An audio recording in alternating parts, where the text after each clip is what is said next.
মা, তুমি এগুলো ডেলি ডেলি কি ঘাস পুষ তোলো গোপাল সোনার সেবার জন্য? আরে পাগল, এগুলো কি ঘাস ফুস নাকি?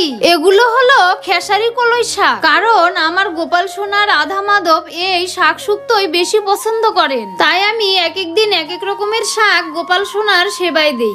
আর দেখো, আজকে আমাদের বাড়িতে দুটো সুন্দর সুন্দর ঘুঘু পাখি এদিক ওদিক থেকে শুকনো ডালপালাগুলো এনে এনে বারান্দার উপরে বাসা বাঁধছে। দেখো, একটা ঘুঘু পাখি শুধু বারবার এদিক ওদিক থেকে শুকনো ডালপালাগুলো নিয়ে আসছে, আর একটা ঘুঘু পাখি সেই শুকনো ডালপালাগুলোকে তার ঠোঁট দিয়ে সুন্দর করে বাসা বানাচ্ছে।